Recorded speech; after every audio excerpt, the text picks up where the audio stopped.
¿Qué pasa si el villano de Jujutsu Kaisen en realidad fue el único que entendió a este mundo? Suguru Geto fue un hechicero ejemplar. Durante su juventud en la escuela de hechicería, creía firmemente que el deber de un hechicero era proteger a las personas comunes, incluso si eso implicaba cargar con el sufrimiento que ellas nunca verían. Era calmado, empático y responsable.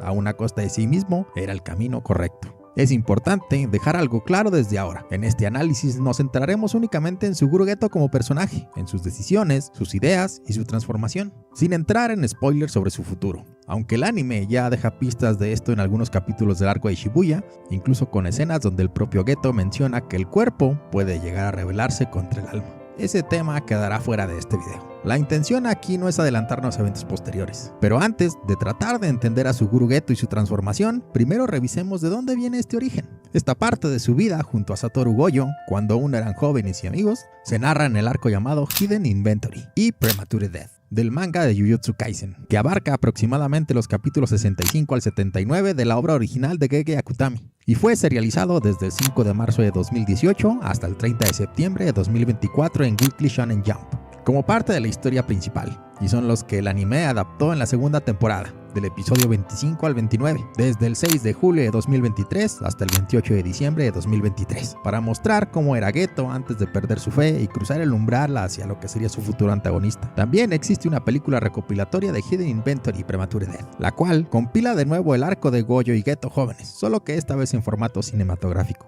A este origen se suma Jujutsu Kaisen 0, la obra que muestra el otro extremo del camino de Geto, publicado originalmente entre 2017 y 2018 como una historia independiente y adaptado al anime en la película estrenada el 24 de diciembre de 2021. Este relato nos presenta a Suguru Geto ya convertido en antagonista, con una ideología completamente formada y llevada hasta sus últimas consecuencias. Entonces, a partir de aquí, recordaremos lo ocurrido en el arco de Hidden Inventory y Premature Death, y la película de Jujutsu Kaisen 0, repasando sus momentos clave, no solo como una cronología de hechos, sino como un recorrido emocional. La idea será observar cada etapa con atención, tratando de entender a Suguru Geto como personaje, sus dudas, sus decisiones y el peso que fue acumulando hasta convertirse en lo que el mundo de Jujutsu Kaisen terminó llamando un villano. Para el arco de Hidden Inventory y Premature Death, tanto como para la película de Jujutsu Kaisen 0, el estudio de animación fue MAPPA. Y para no poner los mismos ejemplos de siempre, puedo mencionar que son los encargados también de la animación de Zombieland Saga, Kakegurui o Banana Fish. La banda sonora para ambas obras fue compuesta mayormente por Hiroaki Tsutsumi, quien también ha contribuido en su música para Dr. Stones o Tokyo Revengers. El arco de Hidden Inventory y Premature Death fue dirigido por Shota Goshozono, quien también ha participado dentro de MAPPA como director para algunos episodios de Chainsaw Man o Dorohedoro, y la película de Jujutsu Kaisen 0 fue dirigida por Sun-Go Park, quien además de ser también director de la temporada 1 de Jujutsu Kaisen, ha sido director de otras obras como The God of High School o Ninja Kamui. El opening para el arco de Hidden Inventory y Premature Death se titula Ao no Sumika y es interpretado por Tatsuya Kitani. Y el ending lleva por nombre Akari y es interpretado por Soushi Sakiyama. Y si llegaste hasta este punto del video, te invito a que dejes un like y un comentario. Esto me ayuda mucho para seguir subiendo videos de esta calidad. Y una vez conociendo todo lo anterior, comencemos. El inicio de nuestra historia comienza en el episodio número 25 de Jujutsu Kaisen, el primero de la segunda temporada y también el primer episodio del arco de Hidden Inventory. Ahí vemos a Suguru Geto caminando por unos callejones estrechos, cazando espíritus malditos durante el verano especialmente activo, cuando las maldiciones aparecen con mayor frecuencia. En uno de esos callejones se encuentra una maldición alimentándose de un cadáver de un hombre. Entiende lo desgastante que es cargar con esto. Para mantenerse cuerdo, repite en su mente ante Utahime y Yori, de grado 2, reciben una misión para investigar una mansión maldita en la ciudad de Hamamatsu, donde se reportan actividades paranormales y personas desaparecidas. Un asistente administrativo las lleva hasta este lugar, y Utahime comienza a prepararse para levantar el velo. En Jujutsu Kaisen, un velo es como una barrera invisible hecha de energía maldita. Sirve para encerrar o aislar una área y controlar lo que hay dentro, además de que las personas externas no podrán ver. Pero Mei Mei la detiene, asegurando que no será necesaria, ya que planea exorcizar la maldición directamente dentro del edificio. Al entrar en la mansión abandonada, ambas notan inmediatamente la suciedad y la basura acumulada en cada habitación. Utahime está visiblemente nerviosa, mientras que Mei Mei se mantiene tranquila y propone que se separen para investigar cada piso, pero no pasa mucho tiempo antes de que vuelvan a encontrarse en el mismo lugar. Mei Mei revela que ya ha pasado por el mismo rastro de basura 3 veces, lo que lleva a Utahime preguntarse si están atrapadas dentro del dominio innato de una maldición.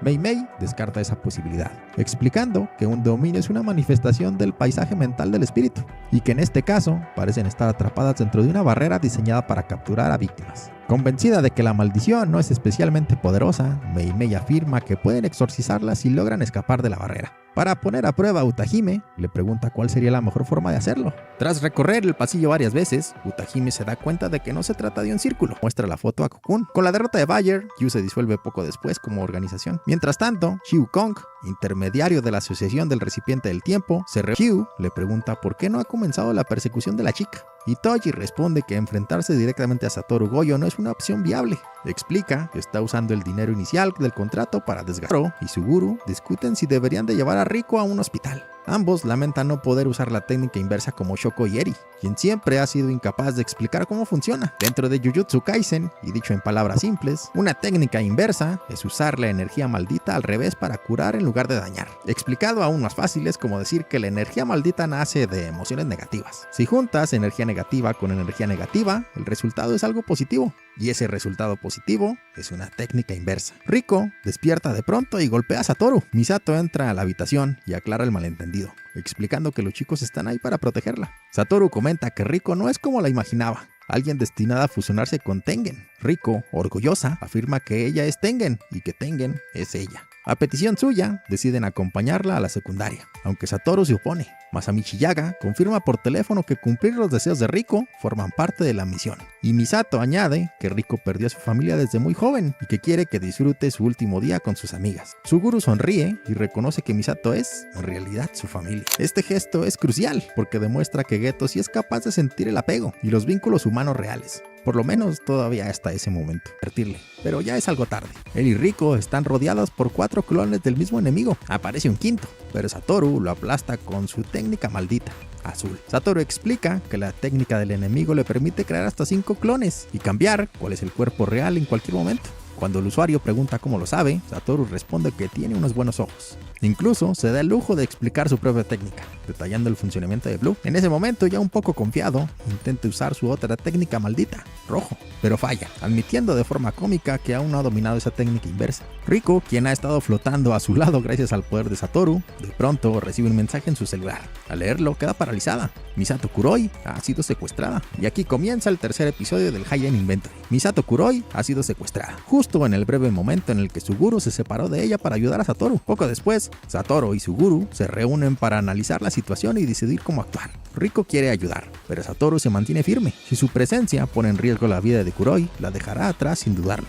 También le advierte que, si decide acompañarlos, no aceptarán quejas ni intentos de abandonar la misión a mitad de camino. El rescate resulta sorprendentemente sencillo, y los 4 viajan a Okinawa, lugar elegido por los secuestradores para el intercambio. Toman un avión y revisan cuidadosamente a cada pasajero para evitar sorpresas. Ya a salvo, pasan el tiempo jugando y descansando en la playa. Kuroi le pregunta a Suguru si existe la posibilidad de que el enemigo intente apoderarse del aeropuerto para retrasar la fusión y atraparlos en Okinawa, a lo que Suguru responde que ya contemplaron ese escenario y que se envió refuerzo para patrullar el aeropuerto. Los encargados de esa tarea serán 2 estudiantes de primer año, Kento Nanami y Yu Haibara. Mientras tanto, todos siguen relajándose en la playa. Satoru decide que regresarán a la escuela de hechicería al día siguiente, no esa misma noche, a lo cual Suguru se muestra un poco preocupado. Satoru no ha dormido ni ha desactivado el infinito desde que comenzó la misión, pero Satoru lo tranquiliza, confiando plenamente en que su mejor amigo está ahí para cubrirle la espalda. Satoru y Suguru se esfuerzan por hacer que los últimos días de Riko sean memorables. La llevan a conocer la isla, a una cena elegante y a un acuario, disfrutando cada instante de una vida que saben que pronto podría terminar.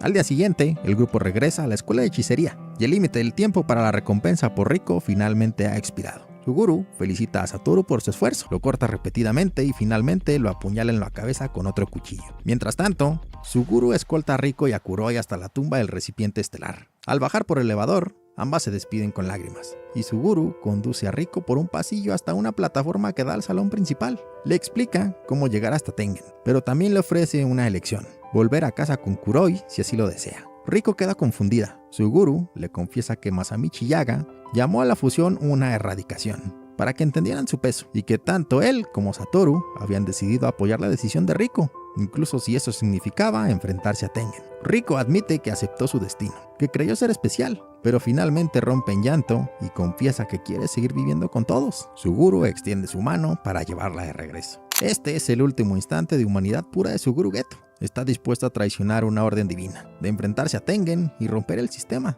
Por primera vez, elige una persona sobre la estructura. Pero en ese instante, un disparo atraviesa la cabeza de Riko, la cual muere frente a sus ojos. Toji aparece y le dice a Suguru que vuelva a casa, porque la escolta ha fracasado. Ha matado a Satoru Gojo. Furioso, Suguru invoca dos poderosas maldiciones, el Rainbow Dragon, pero Toji los repele uno tras otro sin esfuerzo. En un solo movimiento, parte al Rainbow Dragon en dos, destruyendo la maldición con la piel más resistente del arsenal de Suguru. Los restos del dragón caen y destruyen los soportes del edificio. La plataforma comienza a desplomarse, deslizándose por los que la clara. No habrá violencia hasta que Toji responda a su pregunta: ¿soy bonita? Toji analiza rápidamente el espíritu y responde: la absorción falla. Sorprendido por el rechazo, Suguru queda expuesto, y en ese instante Toji lo corta junto con Kuchisake Onna, usándose finalmente contra el suelo. Toji decide perdonarle la vida a Suguru, porque Toji entrega el cuerpo de Riko a la Asociación del Recipiente del Tiempo y a su representante, Shigeru Sonoda. Este se muestra satisfecho y admite que nunca esperaron la técnica maldita reversa de rojo es el infinito usando energía invertida.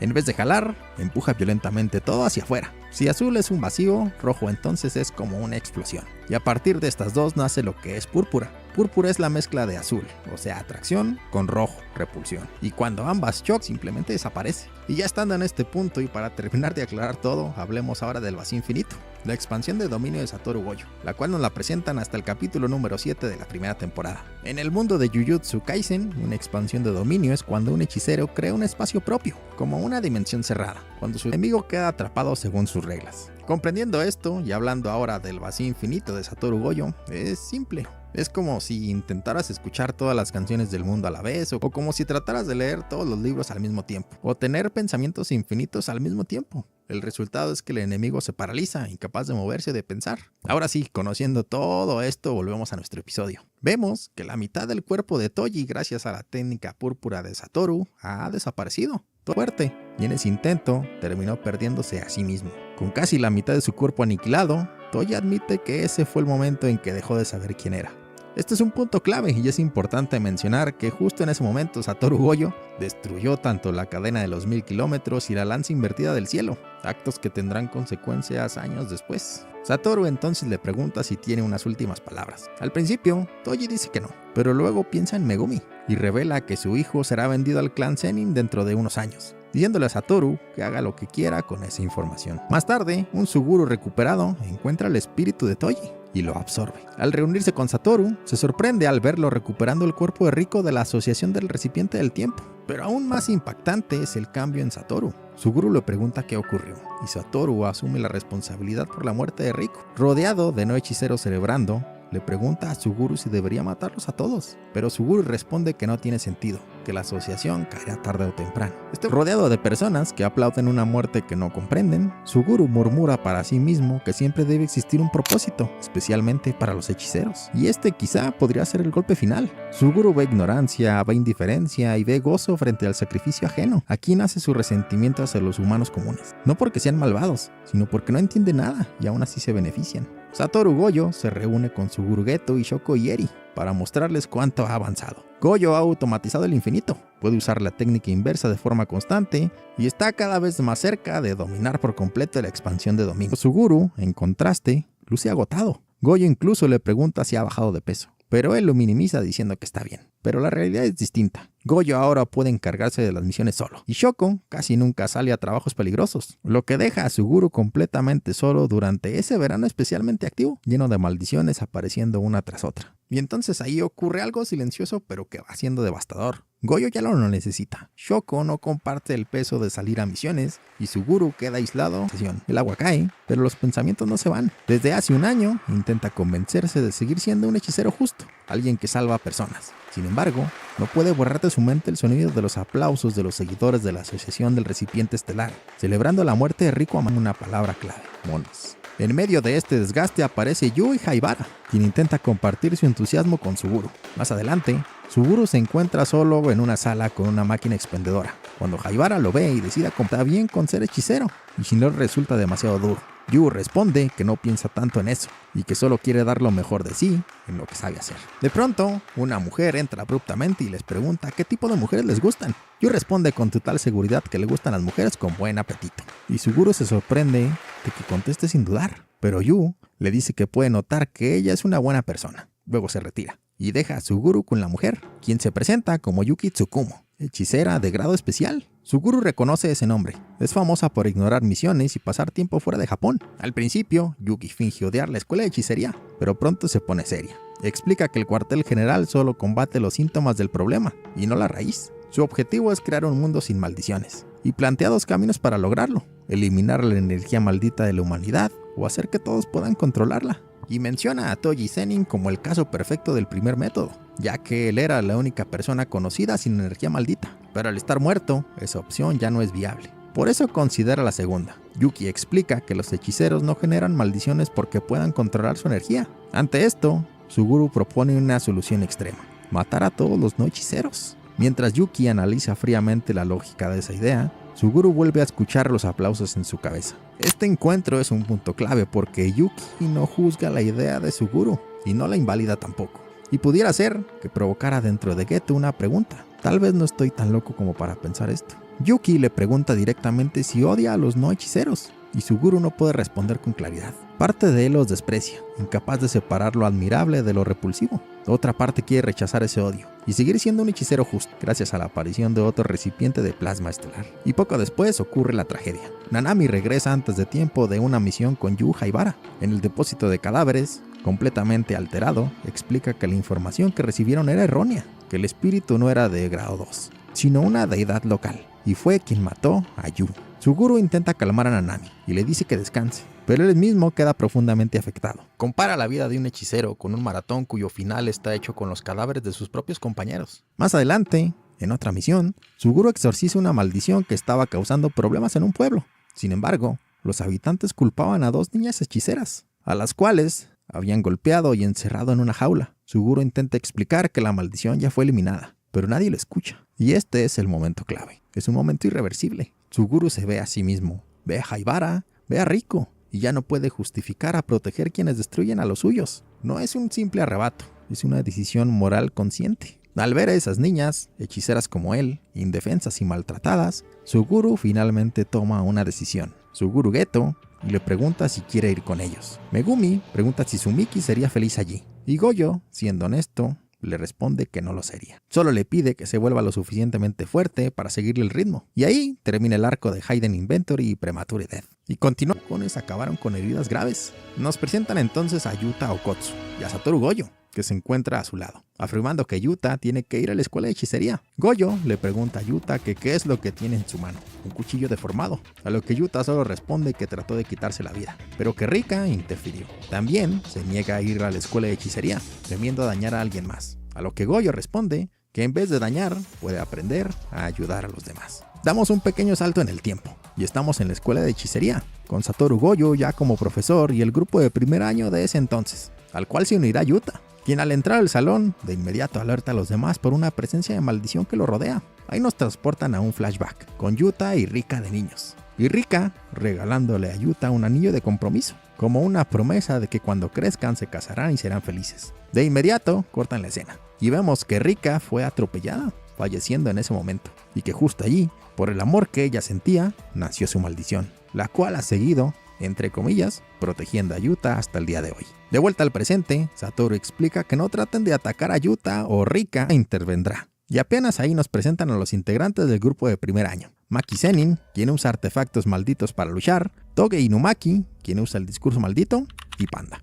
Satoru entonces divide al grupo en 2 parejas para las prácticas de ese día, Togi con Panda y Maki con Yuta. Estamos ahora en una escuela primaria, donde una maldición ha estado secuestrando niños, y ahí Maki nos explica en simples palabras lo que es una maldición. Una maldición podría resumirse como malos recuerdos o experiencias que tienen las personas, y es por eso que en lugares donde ocurren frecuentemente es donde mayor se asientan, como en las escuelas y hospitales. Satoru entonces, esta vez sí, tiende el velo sobre la escuela, y comenta que exorcizarán una maldición, rescatarán a los niños, o al menos sus cuerpos. Estando dentro, Maki se deshace de unas maldiciones menores, y los 2 ingresan en la escuela, con Yuta muerto de miedo. Maki, dándose cuenta de que las maldiciones menores no han atacado, se pregunta si es por la presencia de Yuta, y le pregunta entonces cuál es su clase. recordando que los hechiceros se clasifican de cuarta a primera clase, y quedando sorprendida al darse cuenta de que Yuta está clasificado como un clase especial, lo que está aún por encima de la primera clase. Es ahí cuando una maldición enorme los ataca, comiéndose a ambos y dejando a Maki sin armas dentro del estómago, y con Maki siendo ya afectada por la maldición, Yuta es incapaz de hacer algo, a lo que Maki responde preguntándole entonces qué está haciendo ahí. Yuta, recordando todo lo que ha pasado, le contesta que estar solo es muy triste y que está ahí porque quiere relacionarse con los demás y sentir que alguien lo necesite, a lo que Maki responde que entonces exorcice maldiciones a todas las que pueda. Vemos entonces a Yuta poniéndose el anillo que Rika le regaló y pidiéndole su fuerza, quien en un instante destruye la maldición con su poder, mientras Yuta huye de ahí con Maki en sus hombros. Estando en el hospital, Yuta recuerda la primera vez que vio a Rika, justo un día estando allí en ese hospital, y que siendo niños le prometió estar con ella para siempre, preguntándose si quizás fue él quien realmente la maldijo. Y a Satoru dándonos una de las frases más fuertes de toda la obra: no hay peor maldición que el amor. A lo que Yuta promete romper la maldición de Rika. Por un instante nos muestran la sombra de alguien tomando la identificación de Yuta. Y también vemos al consejo de la escuela de hechicería discutiendo con Satoru, ya que la maldición conocida como Rika se presentó de forma descontrolada, recordándole que lo habían puesto a cargo para evitar precisamente eso, y también recordando que la ejecución de Yuta había sido simplemente pospuesta, a la que Satoru responde que si eso llegara a pasar, él pelearía del lado de Yuta. Satoru, estando con Yuta, le explica que exorcizar una maldición como Rika es imposible, pero deshacerla quizás no lo sea, que es como desamarrar miles de nudos y que solo la persona con la que está anclada puede hacerlo, a lo cual le regala una katana. Le explica que debe de tomar partes de la energía maldita de Rika e imbuirla cada vez más en la espada, hasta que pueda controlarla en su totalidad, y así hasta que ambos puedan ser libres. 3 meses han pasado desde la llegada de Yuta, y lo vemos practicando su espada con Maki, y a Satoru pidiéndole que acompañe a Toga en una misión, y así aprenda además maldiciones con él. Pero sobre todo, le pide que no deje salir a Rika, y que solo use el poder que pueda transmitirle a su espada. Estamos en un distrito comercial, donde se han presentado muchas maldiciones de bajo nivel, y ahí Toga nos muestra de qué se trata su discurso maldito, simplemente diciéndoles que estallen, pero mostrando que usarlo tiene consecuencias en él. Estando por retirarse, se dan cuenta de que el velo no ha sido removido, y es ahí cuando aparece una maldición de mayor grado, la cual los ataca con rayos de luz. Pero con lo aprendido hasta ahora y gracias a la habilidad de Inumaki, logran vencer a la maldición. Y ahí nos muestran a un viejo conocido, Suguru Geto. Estuvo viéndolo todo lo ocurrido a la distancia, mostrando un interés por Rika y lamentándose por no haber podido verla. Después vemos a Satoru revisando la escena, y a Kiyotaka y Ichi en un flashback mencionándole a Satoru que hubo un segundo hechicero allí y que él puso un velo sobre el suyo, lo cual le hizo imposible detectarlo. Y por fin, ahí otra vez nos muestran a Geto, uno de los únicos 4 hechiceros de clase especial, el cual fue expulsado hace algunos años de ahí. Vemos a Geto, quien sigue siendo el líder de aquella secta, el cual aparentemente ayuda a las personas absorbiendo sus maldiciones, pero que sigue mostrando desprecio por aquellos que no son capaces de usar hechicería, incluso rociándose con desinfectante luego de tener contacto con ellos, diciendo que no quiere oler a mono. Geto nos revela que ha llegado el momento de crear el paraíso para los hechiceros,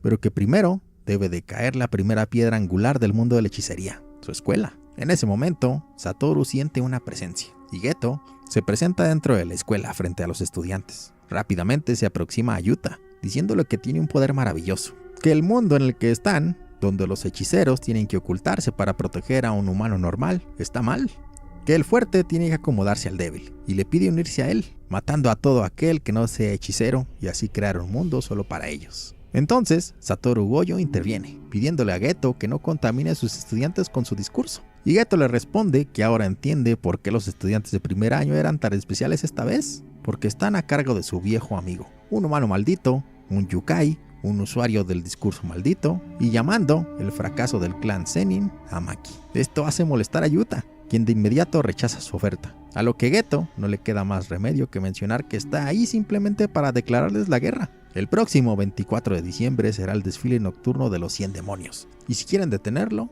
que lo intenten. Con la guerra declarada, vemos la reunión llevada a cabo en la escuela de hechicería, donde se menciona que Geto seguramente posee alrededor de 2000 maldiciones, y Satoru complementa que Geto no iniciaría una guerra que no fuera capaz de ganar. Convoquen a todos los alumnos, los 3 clanes y hechiceros de Ainu. Esto es la guerra. Esta vez vamos a exorcizar a Geto, a esa maldición, por completo. Seguro que el idiota que tienen por director dijo algo por el estilo.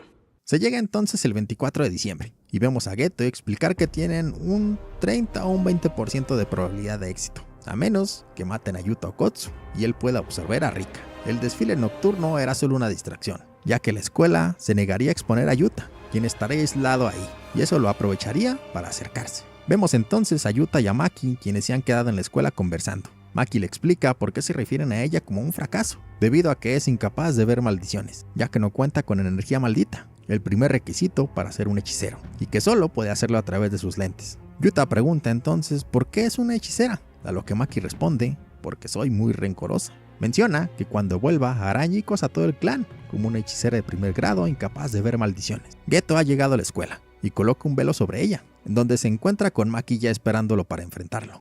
Mientras el desfile de maldiciones se lleva a cabo en la ciudad, Satoru se da cuenta de que Geto muy seguramente se fue a la escuela y transporta a Panda y a Toge para que cuiden a Yuta y a Maki. Geto, por su parte, se ha dado cuenta de que alguien más ha llegado a la escuela y, dejando a Maki tras un charco de sangre, se enfrenta primero con Panda en una batalla cuerpo a cuerpo. Y ahí también aparece Toge, que con su discurso maldito aplasta a Suguru clavándolo en el piso. Pero en un movimiento, Suguru se reincorpora, acabando con los 3 estudiantes de un solo golpe, el cual se encuentra conmovido de que hechiceros hayan sacrificado para salvar a otro hechicero, que ese es justo el mundo en el que él está soñando. Es ahí cuando Yuta aparece frente a él, viendo a sus compañeros masacrados por Geto, y entonces, el 24 de diciembre de 2017, la maldición de grado especial conocida como Rika se manifiesta por completo por segunda vez. Yuta, con ayuda de Rika, rescata a sus amigos, y usando el ritual inverso, los cura un poco, a lo cual la maldición de Rika siente celos por Maki, pero Yuta la detiene pidiéndole que trate a esas personas como si fueran una flor,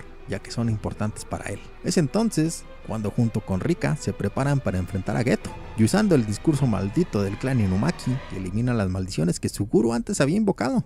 Volviendo a la historia, todos los demás hechiceros siguen enfrentándose a las maldiciones del desfile nocturno. Mimiko y Nanako revelan que ellas fueron las niñas que Geto rescató en aquel pueblo el día que asesinó a 100 personas para salvarlas. Mientras vemos a Miguel y a Satoru peleando, Miguel menciona que por algún motivo solo debe resistir 12 minutos más. Volvemos con Yuta y Geto, y este menciona que aunque los humanos están en la cima de la cadena alimenticia, aún así imaginaron a seres superiores a ellos, seres como dioses, pero que los hechiceros existen en el mundo sin que nadie crea en ellos. Yuta le pide que deje de actuar como si fuera un dios, pero Geto le contesta que él no busca la deidificación, sino un pueblo elegido.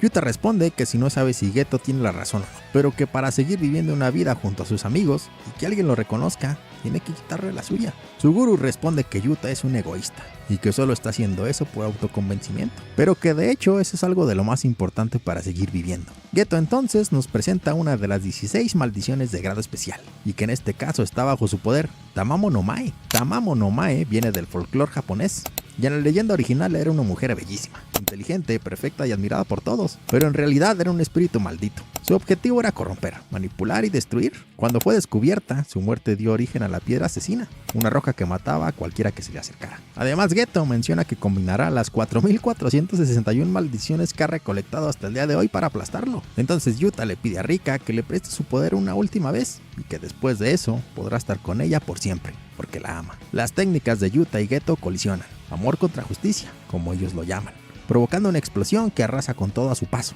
Luego de esto, vemos a Geto caminando por un callejón, casi moribundo, sorprendido y admirado por el poder de Rika. En ese momento, se cruza con su viejo amigo, Satoru Gojo, y un Geto moribundo pregunta si su familia se encuentra bien, que a diferencia de él es una buena persona, y que no puede creer que haya mandado a sus alumnos a propósito para ser derrotados y así provocar a Yuta. A lo que Satoru responde que fue solo porque confiaba en Geto, que alguien con sus principios no mataría a hechiceros jóvenes, sin importar qué. Geto responde que jamás imaginó que Satoru aún pudiera depositar su confianza en él, y entonces Geto dice sus últimas palabras: digan lo que digan, siempre odiaré a los monos, pero nunca le guardaré rencor a nadie en la escuela. Solo me volví incapaz de sonreír de corazón en un mundo como este. Satoru entonces se acerca y le dice unas palabras, las cuales hasta el día de hoy no nos han revelado cuáles fueron, pero que hace sonreír a Geto, y simplemente decir: por lo menos insúltame y maldíceme antes de que muera.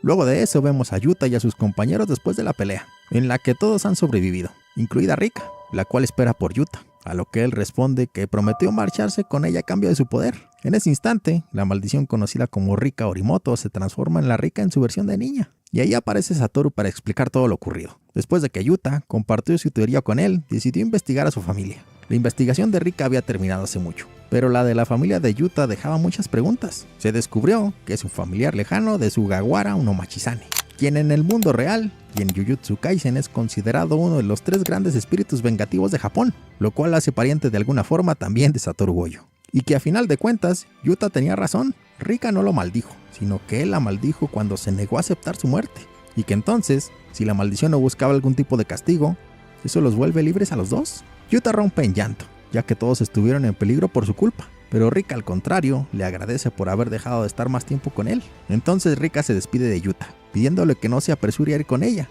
y en un destello desaparece. Y esta historia termina con el invierno llegando, y vemos a Yuta junto a Gojo, quien le entrega su identificación perdida, diciéndole que no fue él quien la encontró, sino su mejor amigo, el único que ha tenido. Y después de ver todo esto, volvamos a una pregunta inicial. ¿Suguru Geto estuvo en lo correcto? Suguru no ver que fue sacrificado para que el día siguiera siendo normal, donde las maldiciones nacen con personas comunes, pero el precio siempre lo pagan los mismos. Suguru entendió eso antes que nadie, y quizá por eso dejó de poder sonreír. ¿Estaba equivocado? Si observamos lo que vio, no. Si miramos lo que sintió, tampoco. Pero una vez eligió un camino, dejó de mirar atrás. No buscó reparar el mundo. Buscó uno donde ya no fuera necesario seguir perdiendo a nadie como Rico, como Haibara o como tantos otros que nunca tuvieron opción. Su decisión no nació de odio, sino de una lógica llevada al límite, de la necesidad de que todo ese dolor significara algo. Tal vez Suguru no quiso destruir el mundo, tal vez solo quiso uno donde proteger no doliera tanto. Y aún así, el costo fue innegable, por eso su historia no se puede leer como la de un villano, ni como la de un salvador. Es la de alguien que entendió demasiado bien el problema y dejó de creer que existiera una respuesta sin sacrificio. Pero entonces, ¿tenía la razón sí o no? La respuesta es, dependiendo del lado donde la estés mirando. Al inicio de este video tenía una idea muy clara. Quería hablar sobre el pensamiento de Suguru Geto, de cómo se rompe, de si tenía razón o no, o de cuándo exactamente cruzó una línea. Pero mientras más avanzaba, mientras más repasaba los hechos, las decisiones, las pérdidas, me di cuenta de algo. La historia no me estaba llevando solo hacia Suguru, me estaba llevando hacia algo más grande, algo que había estado ahí desde el principio pero que no había querido ver tal vez. No era el odio lo que movía a casi nadie en Jujutsu Kaisen, era todo lo contrario, era el amor. Amor que no supo dónde quedarse, amor que no encontró salida o amor que al perder su forma se volvió una maldición. Rika no se convierte en una maldición por morir, se convierte en una maldición porque Yuta no pudo dejarla ir, porque amar a veces significa negar la realidad. Y cuando eso pasa, el amor deja de proteger y deja de encadenar. Rika no castiga a Yuta, lo cuida, pero lo hace desde el dolor. Y cuando Yuta acepta perderla, cuando deja de pedirle que se quede, entonces desaparece. No porque haya sido vencida, sino porque ya no era necesaria. Con Riko Amanai ocurre algo distinto, pero al mismo tiempo algo igual de cruel. Satoru y Suguru no la aman como pareja, ni como familia, pero la protegen, y en esa protección nace el apego. Riko se convierte en la prueba en que podrían salvar a alguien, y cuando muere, no solo muere una chica, muere la idea de que hacer lo correcto siempre es suficiente. En ese momento en el que Suguru empieza a perderse, no cuando mata y no cuando odia, sino cuando entiende que amar este mundo duele demasiado. Suguru realmente no cae por maldad, cae por un cansancio, por amar un ideal que nunca le devolvió nada. Salvar personas que no saben su nombre, ver morir compañeros, escuchar aplausos frente a un cadáver. Y poco a poco, ese amor se pudre, se transforma en desprecio, no porque el odio sea más fuerte, sino porque duele menos. Y entonces entendí algo más. La relación más importante de toda esta historia no es Yuta y Rika, es Satoru Gojo y Suguru Geto. No porque se amen románticamente, o sí, sino porque se entendían sin hablar. Porque mientras estuvieron juntos, creyeron que todo estaría bien. Pero uno se volvió el más fuerte, y otro se quedó cargando el sentido. Satoru puede salvarlo todo. Suguru todavía necesitaba que valiera la pena. Y entonces ahí es como lo dijo Gojo, donde el amor se convierte en la peor de las maldiciones. Porque no todos avanzan al mismo ritmo, porque no todos pueden soltar, porque a veces amar significa quedarse atrás. Cuando Satoru se acerca a Suguru al final, cuando le dice esas últimas palabras, no las escuchamos, y realmente ahora todo tiene sentido. Me costó años entenderlo, pero quizás ahora para mí tiene sentido. Las palabras que Gojo le dijo a Geto nunca se escuchan,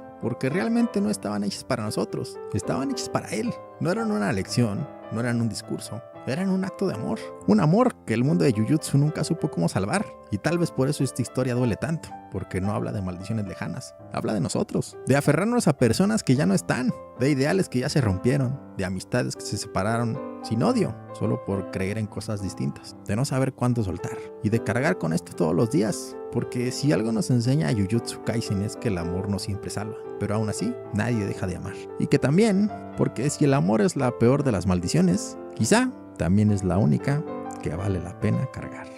Y hasta aquí el video de hoy. Si te gustó, te invito a que dejes un like y un comentario. Eso me ayuda muchísimo para seguir creando este tipo de videos. Y al igual que Geto, sentir no nos hace más débiles. ¿De qué otro anime te gustaría ver un video en el cual podamos decir? Y fue ahí el momento en el que el anime se volvió eterno. Hasta la próxima.